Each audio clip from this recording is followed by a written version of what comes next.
Welcome to episode 181 of In Touch with iOS, a podcast that talks about iPhone, iPad, Apple Watch, Apple TV, and related technologies. I am your host, Dave Ginsburg. My co-host, Warren Sklar, is here. How you doing, Warren? I am doing excellent. Thank you. All right. That's good to hear. I'm glad you're here. And Jeff Gamet's back on the show. How you doing, Jeff? I'm doing great because I'm hanging out with both of you. Yes. I'm glad. That was my answer. Always glad you are here to talk about stuff, especially Apple. Plenty of news stories we got this week. It looks like 15.2 beta RSC release candidate is out. We'll talk about that and some tips and all kinds of fun stuff. We always end up having some great lively conversations. So let's go ahead and dig into the stories here. This first article is about Verizon. Verizon is tracking your iPhone users by default, and there's nothing Apple can do about it. How do you turn it off? For more than a year now, one of the biggest stories in tech, Apple pushed to require developers to request permission from users before tracking their activity. That had serious implications with advertisers, blah, blah, blah. Of course, Facebook was the loudest. Verizon, on the other hand, they decided that they have this new thing they want to block. And it is a service called the Custom Experience. And it does allow you to watch what you do, but you can opt out, but there's quite a few hoops you have to jump through. This is actually an article in Inc. Magazine. I'm noticing that this is not as easy to explain, but Jeff, what do you think? This has been all over the news this past week, and I don't think Verizon's very smart doing this. No, they're not smart doing this. Okay, so you have two things here. You have your carriers need to track you in a legit way, right?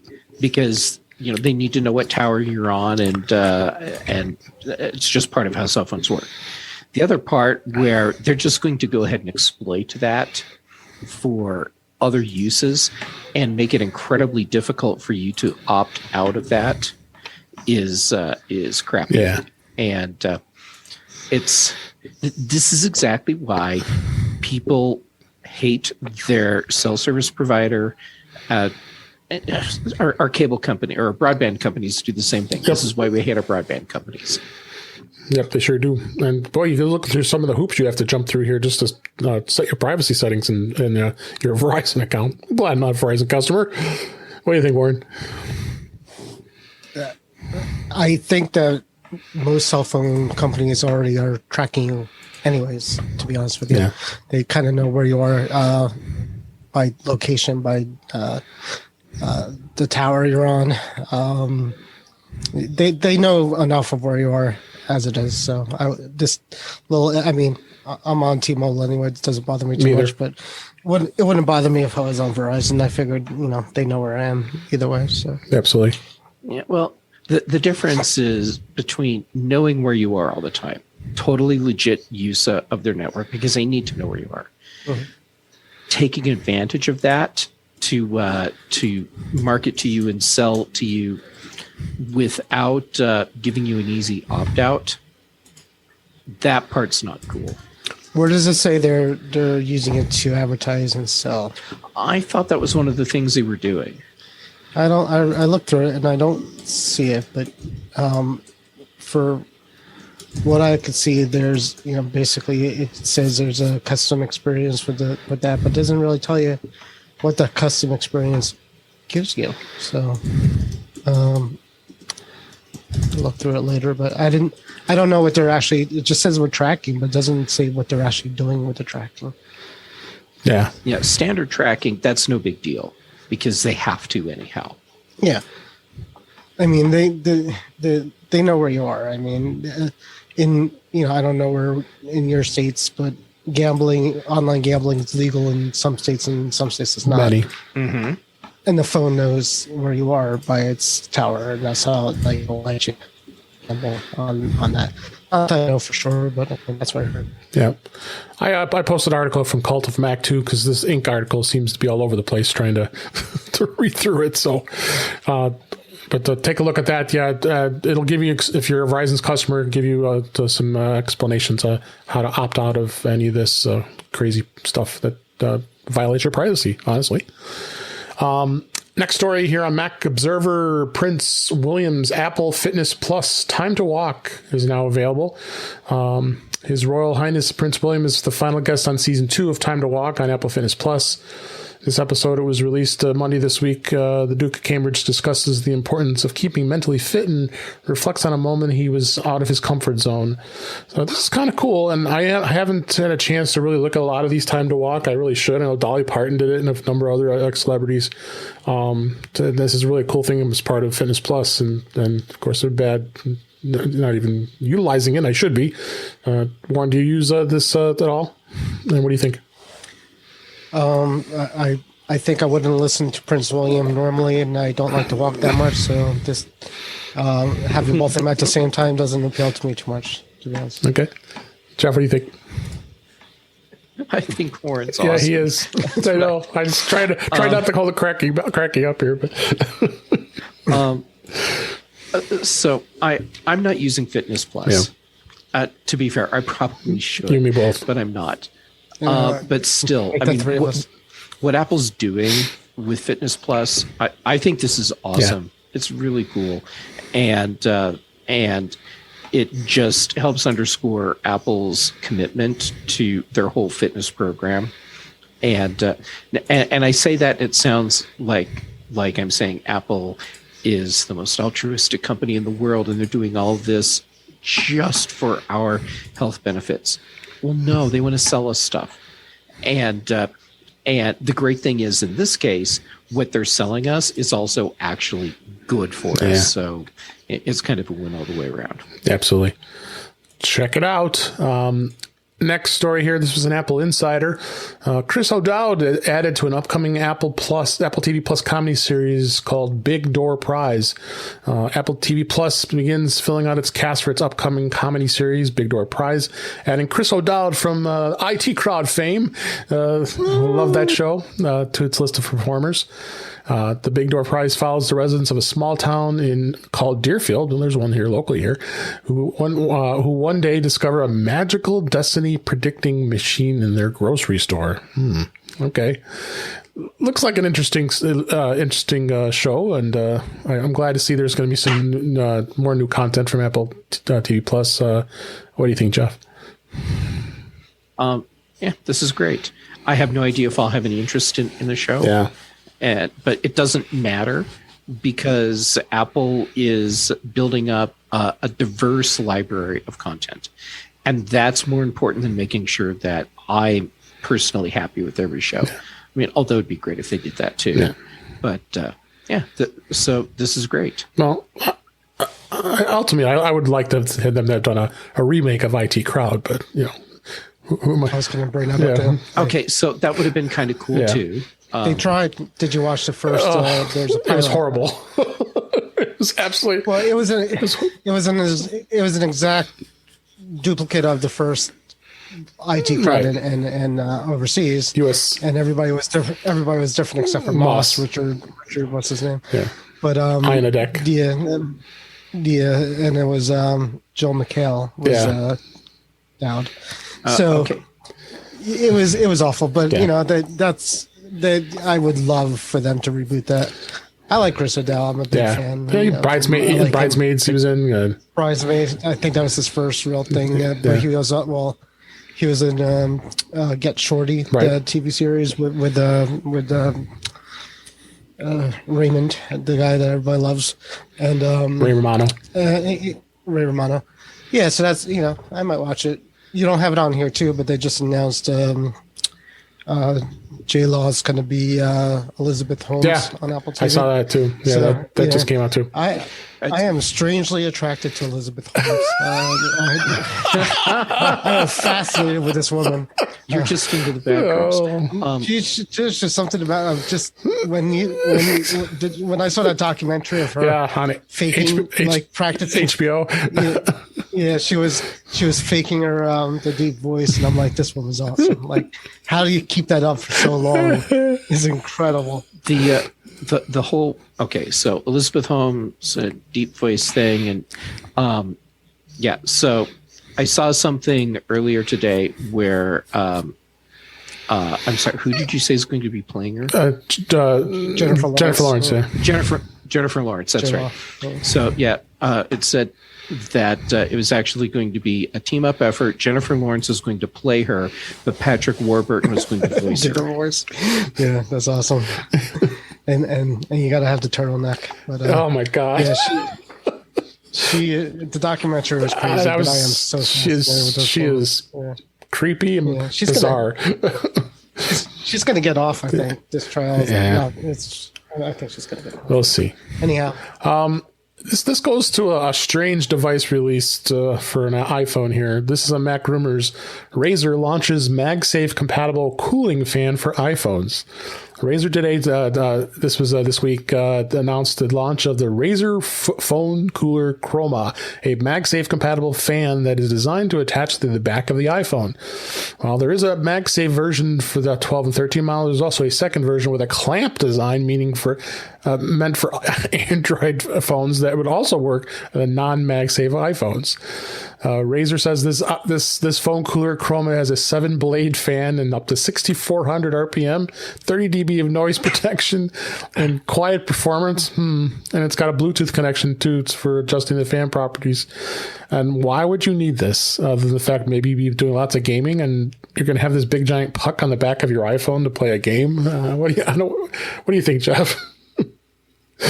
Okay, when I first heard about this, my initial thought was, oh, that's interesting. You know, there's a lot of places where it's hot, and now you can put a fan on your phone and cool yourself off. And I thought, that's kind of a stretch, but okay. And then I read what it actually was, and I was like, I can actually believe this more if it was a personal fan and not a fan to cool down my iPhone. It blows the wrong way. Yeah. I all I think of is other places I could stick it on to just for fun. And then I thought maybe if you could have like some kind of attachments where you could put 2 of them on your head, on each side of your head. That would be a good idea too, like to cool your head. Yeah. They would. When you're thinking really hard, put these on. Cool you off. It's definitely cyberpunk. Put 2 on your eyes. It's definitely got some use cases in that. But not. My phone has never been hot enough for me to even notice it. Rack this up to one of $60 they want for it too. Yeah, it's a hard pass for me. But they always got to report those fun things that are out there and interesting things too. It looks cool. Yeah. So next story here. This is a report in Mac Rumors. iOS users who are opting out of app tracking continue to be tracked by Facebook and Snapchat. Loose interpretations of Apple's privacy policy also allows apps such as Facebook and Snapchat to continue tracking users for targeted advertising, even though they have asked not to be tracked. As we know, the app transparency, I don't need to go through that again, that was released, allowing us users to opt out of being tracked across any apps and websites for advertising purposes. 7 months after Apple introduced the feature, companies such as Snapchat and Facebook have purportedly been allowed to continue sharing user-level signals from iPhones, providing that data is anonymized and aggregated rather than directly linked to specific user profiles. So interesting to see that this was kind of discovered. Again, this is a report, so this really hasn't been officially announced, hence the rumors site. But if this is the case, boy, I would say Apple's not going to be too happy about this if they aren't already or not already by seeing this article. Don't you think, Jeff? Well, yeah, Apple's not going to be happy, regardless of whether or not their terms of service actually allow Facebook and other companies to do this. Apple's not going to be happy because it doesn't look good for me. Facebook doing this, I'm not surprised on any level whatsoever. There's no moral compass leading that company. Therefore, stuff like this is going to happen. Absolutely. Not surprised at all. Any thoughts, Doran? I mean, if Facebook figures out if Facebook figured out how to do it, it doesn't look good for Apple because Apple didn't find a way to prevent that.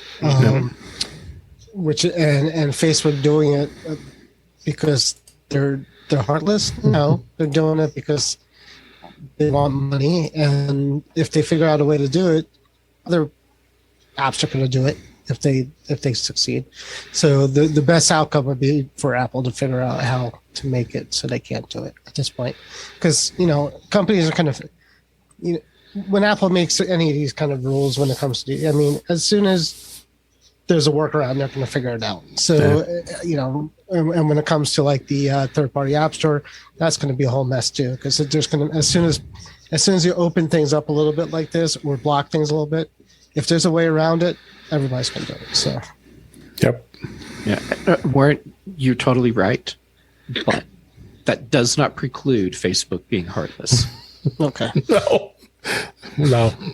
We could have an entire debate about Facebook, but let's not.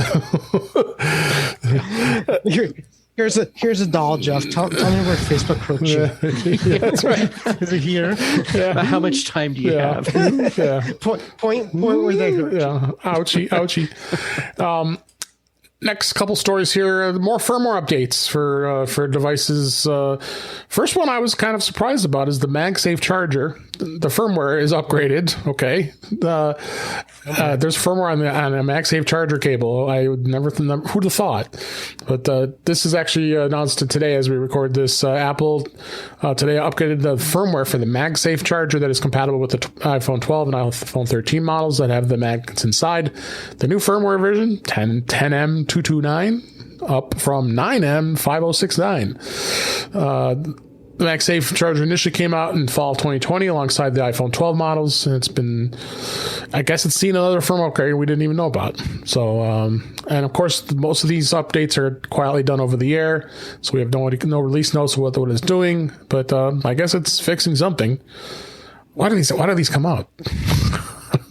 Clearly, the MagSafe one is so that that new fan can stick better. That's it. There you go. There must be the reason. There must be. So I bought the knockoff MagSafe charger at Target. It was like $9 or $10. How could you? Well, okay. I also have the regular ones too. But my point is that if there's like anything that could possibly have a firmware in this thing, there's no way that Target's version has one like that. No. So it works. I will say it kind of works because when my wife uses it charges and goes down, blinks, blink, blink like that. When I go on my phone, it works. So it's maybe that's. Anyways, there's something in there because when you put the MagSafe on the back of a MagSafe phone, you get the graphic on the phone. So that's the only difference with the knockoff. It somehow knows that it's a MagSafe compatible thing. Other than that, I think it's the silliest thing in the world to have any kind of device in there that would require like any kind of processor, I guess, or something. Well, how are you going to make it more mag or more safe or more charger if you don't have a firmware in there? That's in the notes. Less explosion. Less explosion. 20% less exploding with the update. Well, and of course, you have a MagSafe charger firmware. You've got to have your AirPods as well. This one must be at least about the fifth or sixth I can think of. But this covers the AirPods 3, the AirPods Pro, and the AirPods Max headphones. Also, 20% less explosion on those. Sweet. So this is moving up to 4A402, which is a two number increment from last time. Again, no standard reason why that this is being done or any explanations. Figuring bug fixes. There is no really any way to upgrade it. It just upgrades on its own. You can connect your AirPods to your device and then open the settings app and see what your firmware version is. But beyond that, I don't know what else is doing to upgrade this. So the fun times of firmware for this week. You guys, anything else to add on that? Nope. Give me a way to force up firmware updates on these devices. Yeah, I want to. It's because like you, Jeff, I love upgrading things. Right. I live to upgrade. Yeah. And my favorite is to do an ambiguous upgrade that we have no idea what it does. Exactly. Just do it. Why do they even tell us That's right. with these things? To taunt us. Because Mac rumors, they have to tell us everything, and that's what we like them about. Like them by doing that. I love to update too, but not my Apple TV. I could care less. I don't even. You barely use it. Well, I use it all the time. I use it. I just don't. I mean, I've never seen an update in my lifespan of owning one of these things that excited me. Yeah. On it. So. All right. Next story here. Also, Mac Rumors lawsuit claiming swollen Apple Watch batteries can lead to "quote unquote" substantial personal injury. Every generation of the Apple Watch has a battery swelling defect that can cause operational failures, injuries from broken screens. States a new class action lawsuit that has been filed against Apple.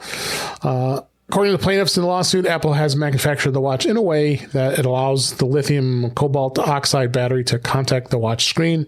And in situations where the battery swells, it could cause the display to pop up. It actually happened to me. I think I had the Series 3 or maybe the Series 4. And I had to get Apple to replace it. Kind of scared me a little bit, especially pay all this kind of money for an Apple Watch. And that happens.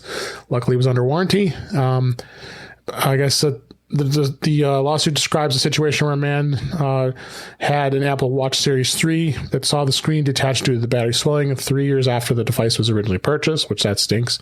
He was in a golf cart and reached down from the steering wheel to place it in motion when the detached screen severely sliced the underside of his forearm. Oh, cutting a vein. Oh, the edge. Ouch. Ouch.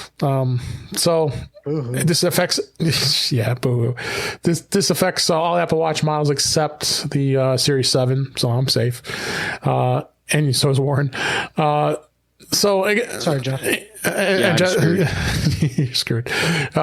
Again, these lawsuits that people, you have a number of people have problems and they have to file these, and sometimes I just disagree with this stuff. Why are you bothering? It's just the percent is so low of this happening. Don't you think? Yeah, but someone wants some money. Yeah, especially the lawyers. Mm-hmm. Yeah, because those are the people that actually make money off the lawsuits. Oh, for sure. I mean, I feel bad for the guy that got cut by the edge of the display. I mean, that really sucks. But we're talking about devices where they have rechargeable batteries, and the batteries, when they get old, when they wear out, they can swell. And this isn't just an Apple thing. This is all the devices. So this is like filing a lawsuit against nature because the sun rises every morning and sets every night, and it gets cold at night because the sun sets. Yeah, that's about it. Any other thoughts, Warren? I mean, I could sue a lot of things that I hurt myself on in my life. Like Jeff said, it's a point of life. I mean, when things break, sharp edges could happen, and that's true for everything in the world. But anything that has a surface area to it, so it's stupid. Yeah, very much so. Very much so. And then last story, Mac Rumors, iOS 15 now installed on nearly 60% of devices, exactly 80 days after its launch. So the iOS 15 is approaching 60% adoption across all devices. It's only been 80 days. That's not bad to the public after the official reveal in June of 2021. Of course, this is according to a third-party website, Mixpanel. As of Thursday, the third-party data analytics company said about close to 60% are now running iOS 15, compared to about approximately 36% of when it was iOS 14 the year before. So it looks like the adoption rate's starting to pick up, especially because it has a lot of the new features. I think really is probably what excited a lot of people. What do you think, Jeff? That I think a lot of people got excited about live text and a lot of some of the new things that the iOS 15 added. I agree, and I think that people aren't realizing how significant this percentage actually is, because previous years, you just get the little update notice. It said, hey, it's time to install the software update. But now you have to look at the bottom of the software update screen to see that there's actually this other software update available for you that's iOS 15. And so initially there were a lot of people not updating because they didn't know. They didn't see it. And if you had a smaller phone screen, even an iPhone 10, you couldn't see it. You had to scroll up to see it. Right. So, the fact that there are that many people that are intentionally installing iOS 15, I think that's pretty significant. Yep. What do you think, Warren? There was it had a slow start, right? If I'm remembering right, we did a story when iOS first came out that wasn't getting adopted as quickly as some of the others. So, so I guess it's been, people wait for the first, what are they on now? 15.2 is coming out. So yeah, we're on 15.1.1 right now, I think. Yeah, so I think a lot of people waited on the .1 release to jump on board because they were worried about couple things, so that's good. More people came on, and hopefully they'll come on after 15.2. You talk to a lot of people in IT. They're like, I won't deploy this until it's on dot whatever. Yeah. So there's a lot of people out there like that. So Monterey too. Yeah, well, or anything, anything computer wise, like yep, Windows or whatever. I won't do it until it's service level 3. Remember that? XP, SP3. Oh, yeah, right. Service Pack 3, yeah. Service Pack 3. That's right. Oh, my God. But you know what? Compared to Android, adoption of OS is always at a high percentage for Apple. So it's great. It's really great to see that. All of us here adopt it pretty quickly. And, of course, we'll be talking about beta here. That's a good lead in here. That iOS 15.2 release candidate is out for both iOS and iPad OS to developers. I believe it also released to the public as well. And the biggest thing that the iOS 15.2 is adding is the app privacy reports, allowing you to see who and what and why people are accessing of the apps you use, sensitive data that you're granting. Then they added the legacy context feature.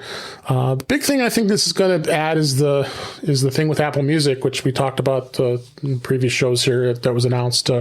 Apple Music voice plan, and we're going to talk about that as a separate topic here in just a minute here. That they've added that. So privacy report, like I said, and the messages. They got the safety for the young kids, for the communications and the parents, getting warnings, Siri search, and Apple. We've talked about the Mail app and iCloud Plus, lots of other stuff, and of course bug fixes. You're always going to see bug fixes in there, and CarPlay even has an enhanced city map in Apple Maps with road details like turn lanes, medians, bike lanes, pedestrian crosswalks, for supported cities, of course. So it looks like it's a pretty comprehensive update. And again, Warren, you've been running it on your primary devices. Still solid. Having any problems? All good. Still good.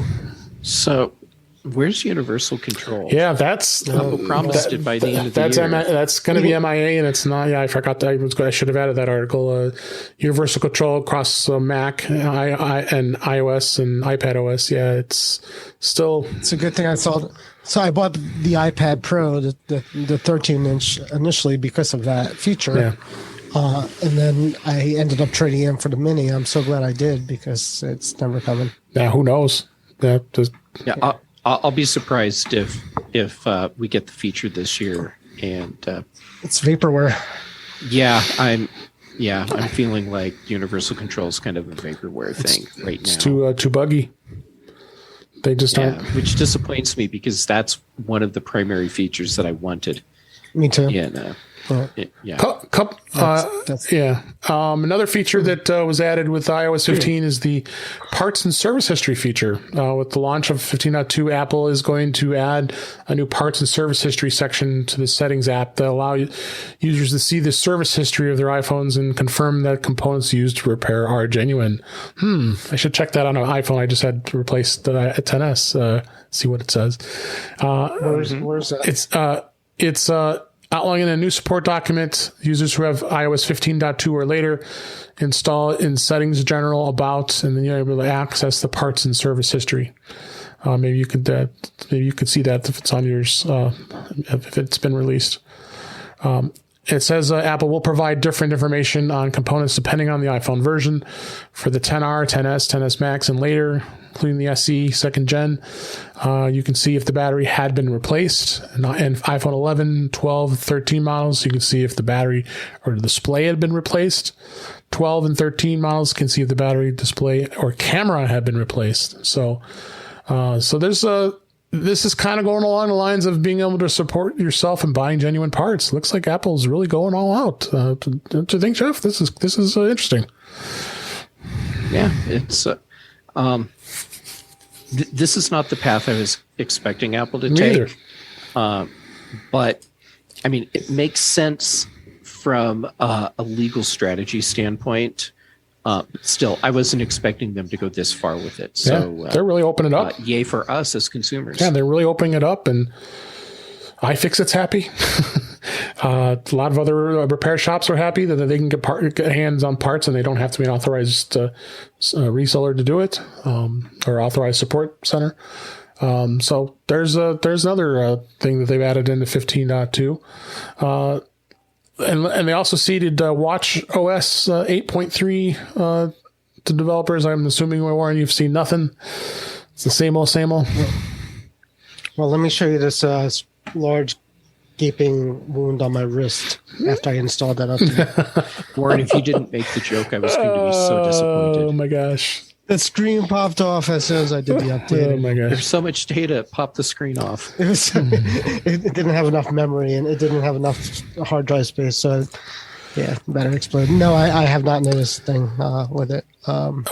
It's fine. Maybe a little bit snappier than normal, which is nice. And I did talk about in the previous shows about the assistive touch on Apple Watch models. They have now expanded this with the latest release to older Apple Watch models. Apple did preview this feature back in May of this year. And assistive touches, of course, allow for WatchOS enable people with upper body and limb differences to be able to use the Apple Watch without even having to touch the display or controls with sensors and on-device learning. So they now have extended it to the models previous. So this is SE, and looks like whatever models at 4 and the 5 series are also going to be compatible with 8.3. So this is great. So they did expand some more of accessibility with this, and I started trying to play with it, but it does take a little getting used to. So I got to definitely tell you that. So, and then tvOS got released again. Never anything of any note that was released. This is a release candidate as well. So it looks like 15.2 its release is imminent unless they find a bug, and sometimes we've seen them before to come out with another RC version release candidate, and we'll see what happens. So next topic was I was going to talk a little bit about the Apple Music voice plan. That's coming to iOS 15.2. It is now in the release candidate version of 15.2 that developers can test. And Apple says the new Apple Music voice plan is set to launch along with the update. Again, if anybody doesn't remember, the voice plan is a new tier of Apple Music that is priced more affordably than the standard Apple Music plan. It's $4.99 a month as opposed to $9.99 a month, and it's completely designed around Siri.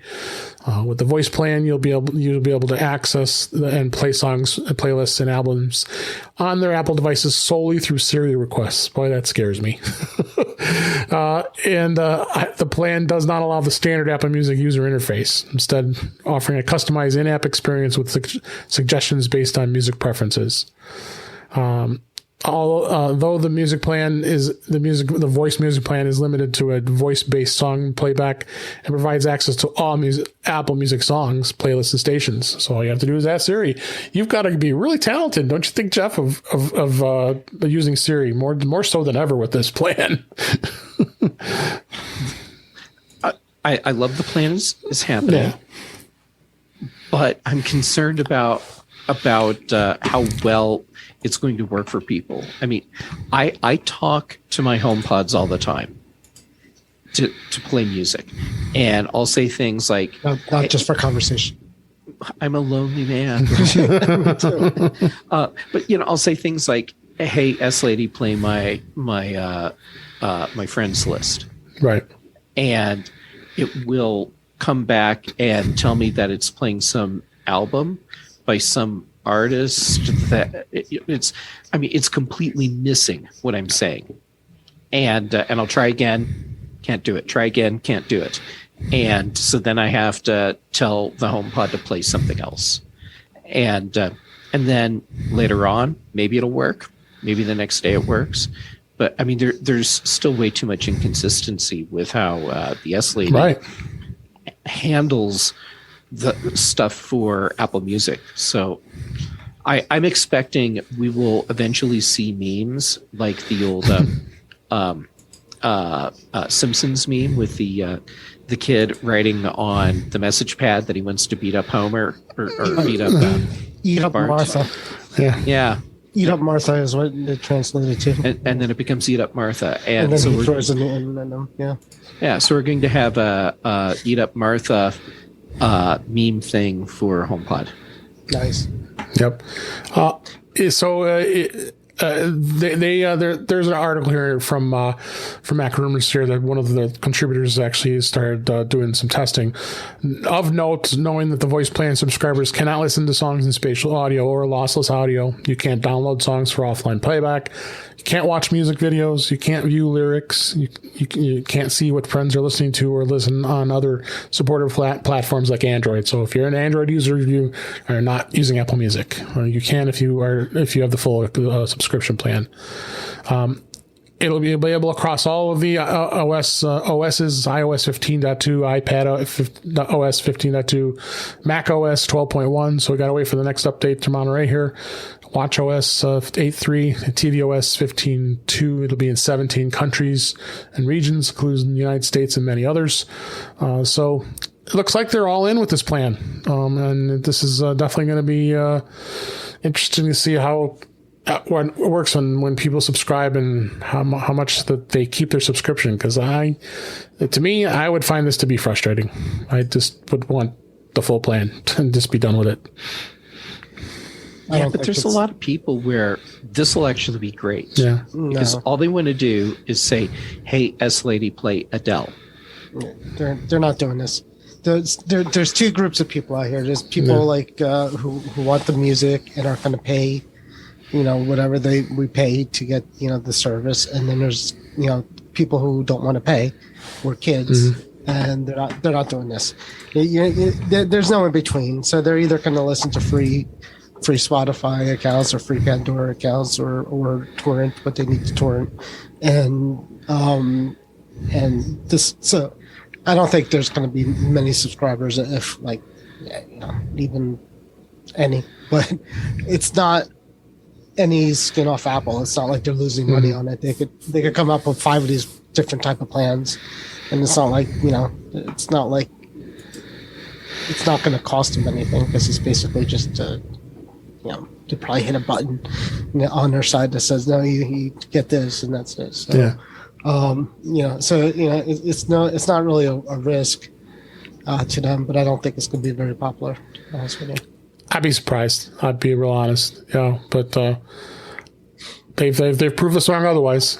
We don't know here. So well, they know their markets. I don't think they'd come out with this if they didn't think it was going to work.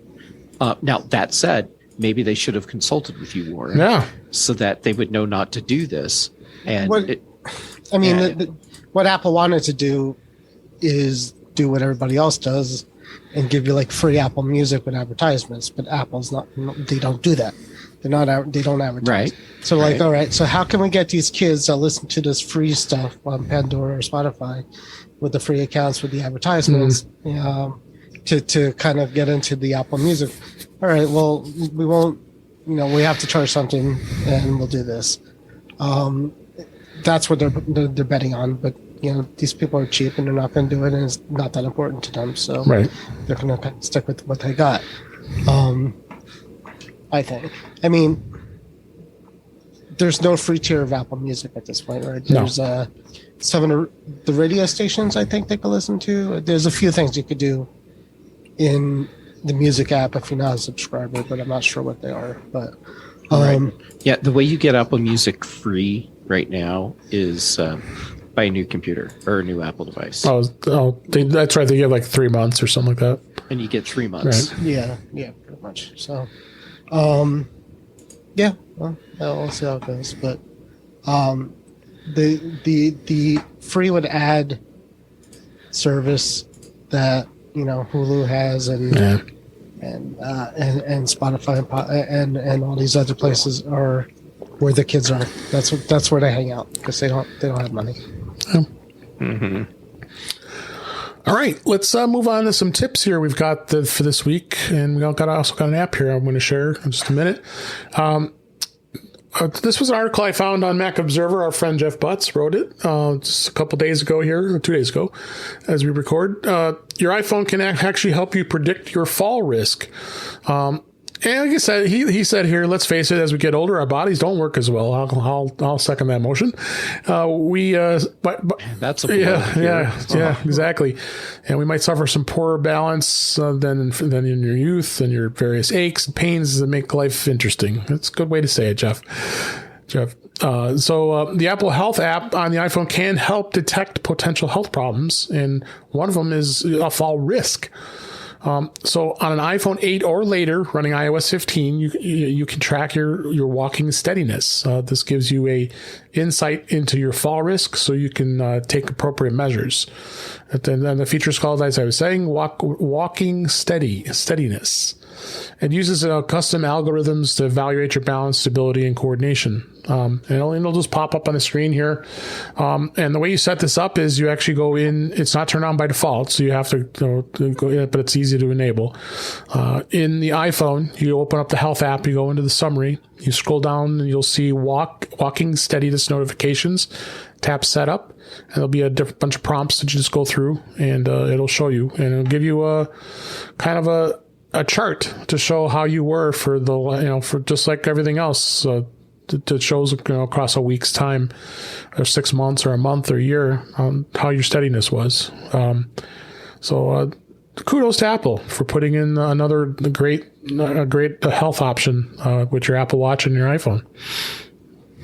All right, I just turned it on. Yeah, all right. Let's test it out. Let's fall. Okay. Push out.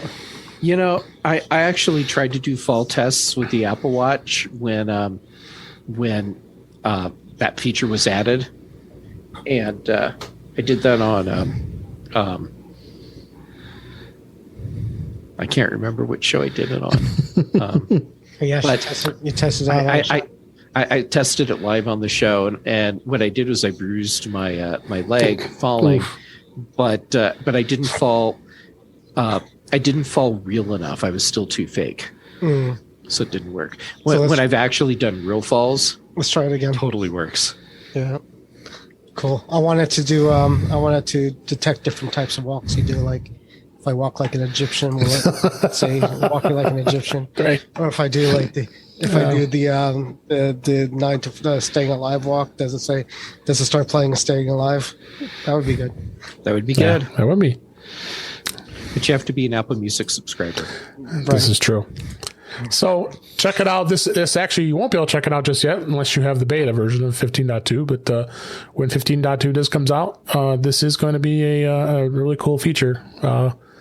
It's in 15.1.1. I just turned it on. Oh, it is? I didn't see it. Yeah. Let me go back and look. I didn't see it because I thought he said it was in 15.2. So we went into the Health app, and then I'm in summary. That's the first thing that comes up, and you're supposed to just scroll down so you see. And then And then you'll be like, oh, I guess that's everything. But then scroll again because I think it's loading only part of the list at a time. Okay. So highlights, active energy, update your regular beats and cardio levels. Oh, there it is. Fall detection. That's fall detection, not walking steadiness. Oh, did I turn on fall detection? No, I think you did instead. Oh, well, whatever. I think you did. Okay, I wasn't crazy. All right, it's coming. That's fair enough. We'll talk about it again and see what people think once that it's out in the wild there. So, welcome to try to walk like an Egyptian. All right, so great. I can check on my falling on my watch or my phone now. Yep. So we'll see it. We'll see what happens, huh?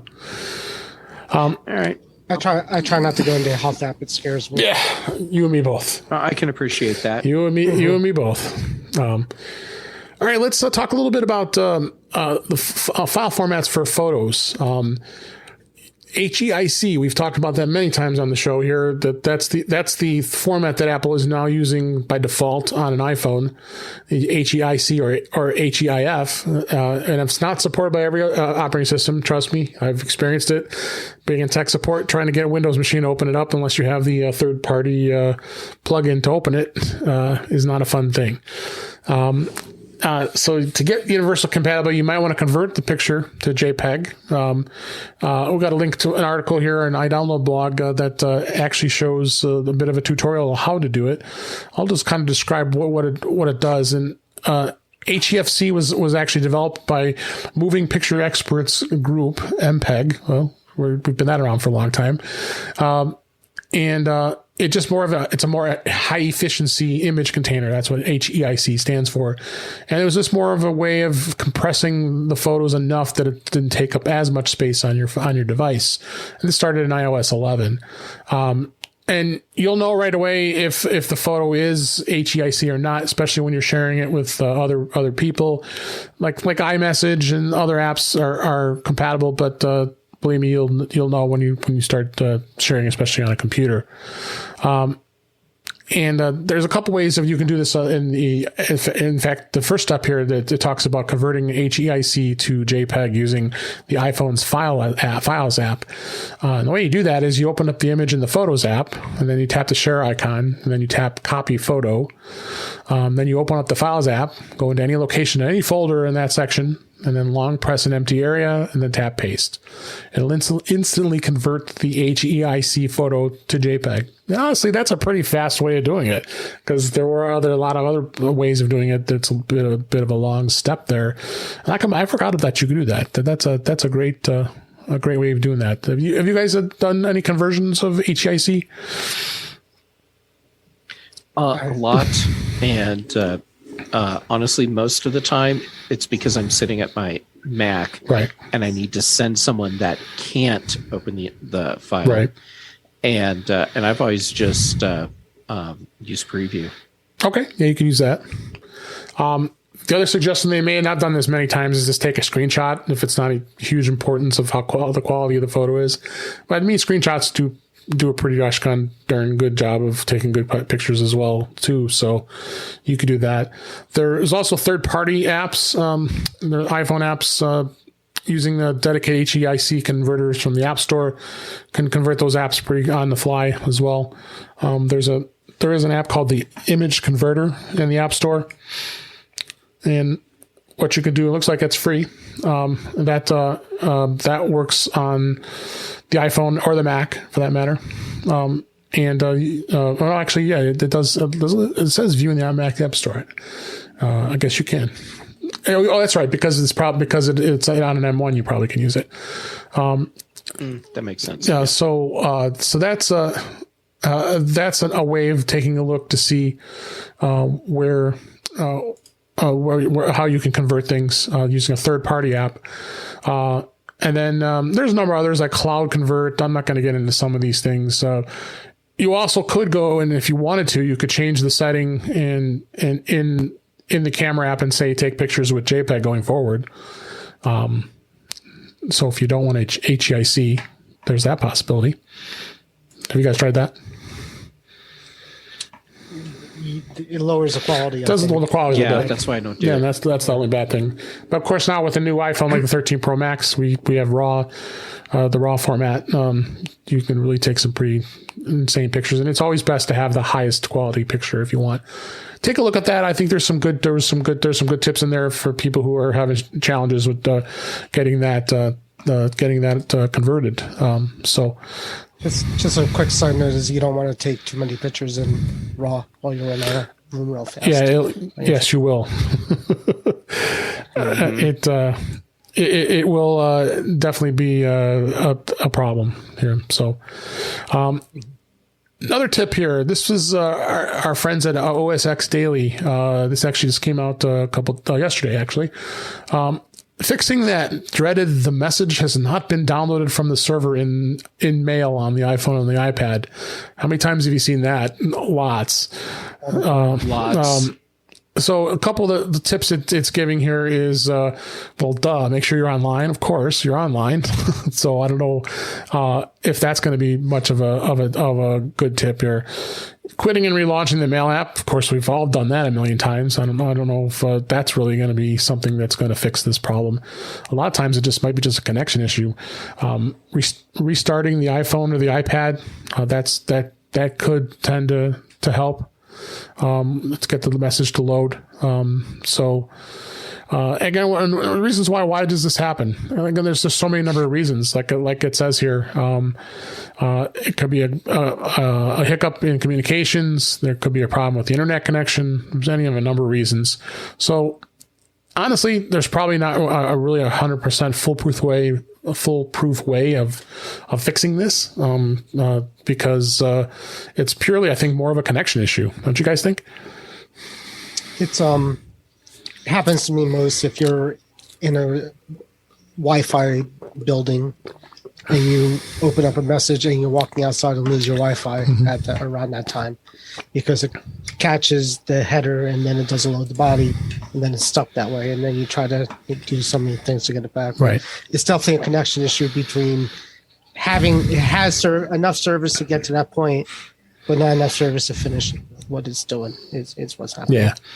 So good to be aware of, so you know you're not crazy why it's doing it. It's just, well, you might be. Well, some of us are, but yeah, you might be crazy, but this isn't why. No, that's not the reason. This isn't. Or maybe it is. It's very possible. It's very possible. And then we got an app here this week, or I have an app here I found. Actually, this was an article was written here, and I've also got a link to the app itself. I don't know what that is. mBrowser. mBrowser. I'm assuming that's how you would say it, because that's the new character. Is that a new character? Okay, so mBrowser is a new, no, like the sound a cow makes. mBrowser. It's a what? mBrowser. That character's moo, isn't it? It's a Greek letter mu. Okay. Yeah. Good luck trying to search for it too, as I tried and I couldn't find it because I better double check, because I might be being stupid live on the internet. You might be. It's possible. Your guess is better than mine. Alphabet. So this is actually a browser for the Apple Watch, and it is surprisingly great, according to 9to5 Mac here. And it is a moo. I'm sorry. It's the 12th letter of the, yeah. Okay. So make it challenging to search for it. You're not crazy. Go ahead. So of course it's, Apple's been, the browser's been missing from the watch purposely, because they're not surprised, because Apple chose to admit it from such a small device. But now the displays are getting significantly larger. I have the Series 7. It is time for a reconsider. A few years ago, Apple added the ability for apps to show web views if a link was tapped, but it was horrible. It really was. Well, there's this new app called mBrowser. It's only 99 cents. And I'm surprised. I was very surprisingly that I found that this doesn't look too terribly bad. Yes, it's small, but if in a pinch, it might be something you could just do a quick view of a particular website, and be able to get to it. When you, there are some quirks with it. It's easy to set up. You can go in the app, the the iPhone app and put in specific, if you want to have specific sites that you're searching or want to connect to, you can put it in there, and they're there. And, but it is actually a pretty slick app. I was playing around with it for a little bit here today. And, when you go into it, it does give a pretty good experience. Like I'm looking at Mac Rumors here on the watch, and, it does a pretty good job here, and you can see the images here in the article. But check it out. Again, it is 99 cents, so it's not really worth to bite the bullet and spend $1 on an app to see if you like it or not. Thanks for that link here for the Greek alphabet of what that was, Jeff. Yeah, check it out. I think it's a cool app. I think it's something you want to try. I mean, obviously you can't. I don't know if it's going to work on a smaller watch, but it doesn't say it's not compatible. So, Jeff, not only are you going to die from the battery exploding, but you cannot use this browser on your watch. Sorry. Yeah. Well, yeah. It will cut me if I do. Right. It might cut you. Yes. But I mean, is this not like so tiny, Dave, that I haven't tried it, but I could barely see my phone. Are you kind of able to see? Yeah, I didn't have too terrible a time looking at it. Let me pull up the website here and see if it. Now, the only thing is the quirk is it does have to prompt you that the browser wants to sign you in, and you have to tap continue. So I don't know if you could see it on camera here. I'm showing it on camera, but it's not bad. It really isn't that bad, considering. I know it's hard to see, but I was tipping my head as if I could look around your wrist better. Yeah. So you'll use this once, and this is the time that you just use it. So I'm sure it's nice, but you'll never use it again. In a pinch, it might not be something. It might not be a bad thing. And I kudos to this developer that decided to take the time to create this. Arno Appenzeller. I like the article because it has my exact band and watch face color. Well, that is improved. That is important.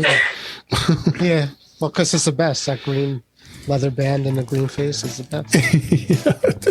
That's the Boba Fett watch. Yep. It is a Boba Fett watch. Or the St. Patrick's watch. That's what I like to call it. Absolutely.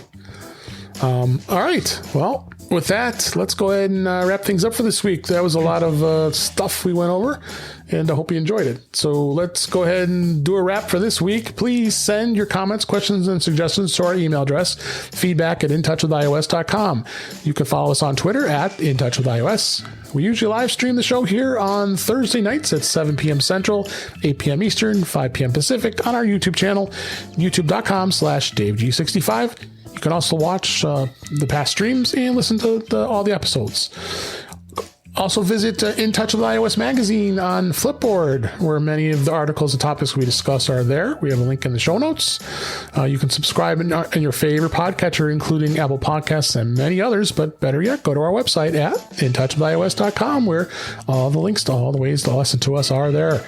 I am Dave Ginsburg, and you can find me on Twitter at DaveG65. Thanks for being here, Jeff. As always, where can people find you? Well, thanks for having me back again. Both of you rock. And you can find me on Twitter and Instagram. I'm JGamet both places. YouTube.com/JGamet for my videos. Lots of Tuesdays on Mac Voices Live, Thursdays on The Big Show, and then Fridays on The Mac Show. All right. We'll be on The Mac Show tomorrow as we record. And can't wait. And Warren, where can people find you? I am on the Facebook and Mac to the Future group. Been active the last few days. I do this show, and I do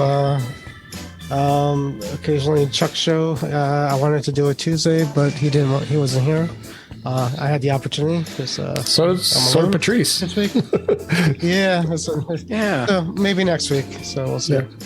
All right. Well, thanks. We appreciate it. Appreciate you guys listening. Hope you enjoyed it, and we'll talk again soon.